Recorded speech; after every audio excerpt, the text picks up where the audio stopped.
يلا نشوي الفراخ.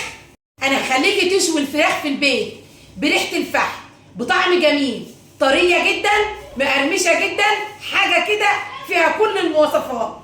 بس بالله عليكي بالله عليكي لو اول مره تشوفيني، وحتى لو شفتني كتير ولسه ما تابعتنيش، اعملي لي متابعه وشير على قد ما تقدري وتعالي. بعد ما نغسل الفراخ غسله كويسه قوي قوي، هنفتحها من الصدر الفتحه دي زي ما انتم شايفين.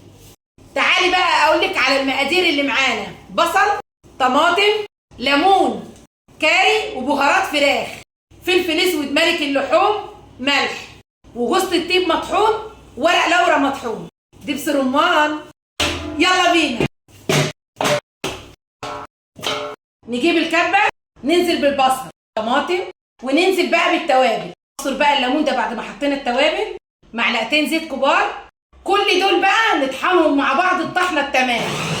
كله بقى اتطحن في بعضه بقى بالشكل اللي انتوا شايفينه ده. ننزل بقى على الفراخ زي ما انتوا شايفين. انا نزلت بنص الخلطه، النص التاني بقى انا حطيت طبعا نص الخلطه في قلب الفراخ زي ما انتوا شايفين كده، وهفضل ادعكها كويس جدا جدا جدا كلها، وبعدين اقلبها واحط نص الخلطه تاني، وتحت الجلد وفي الفتحات اللي انا فاتحاها بالسكينه هشرب الفرخه كلها بالخلطه اللي انا عاملاها دي. شايفين بقى شكل الفرخه بقى عامل ازاي؟ وانا عامله لها على فكره فتحات من هنا من الجلد، مشربه الخلطه فيها كلها، مش مخليه حته الا لما داخله فيها الخلطه. هسيبها بقى ان شاء الله لبكره الصبح، وهبتدي ان انا اشتغل فيها. طيب لو انا عايزه اعملها يعني ايه عشوه وخلاص طلعت في دماغي وان انا هعملها دلوقتي، على الاقل خالص سيبيها كده جوه التتبيله اللي انت عملتيها دي لمده ساعه ساعتين، وابدأي بقى اشوي بالطريقه اللي انا هوريك ازاي انا هشويها. انا هشوي الفراخ قدامك بطريقه وباسرار، بس تابعيني للاخر وما تنسيش تابعيني وشير. يلا بينا. تبلنا الفراخ من امبارح زي انا ما قلت لكم، حتى باين عليا ان انا لسه صاحيه من النوم. قطعت بصل شرايح كده وطماطم وليمونه كده صغيره. ما اقدرش اقول لكم بقى على ريحه التتبيله وشكل ولون الفرخه بعد ما اتبلت. الكاميرا ظلمها قسما بالله. هننقل بقى الفراخ كلها هنا زي ما انتم شايفين علشان ناخد بواقي الخلطه دي اللي احنا كنا متبلين الفراخ بيها، وهننزل بيها كده ونرص بقى الفراخ بتاعتنا في الصينيه بالشكل ده.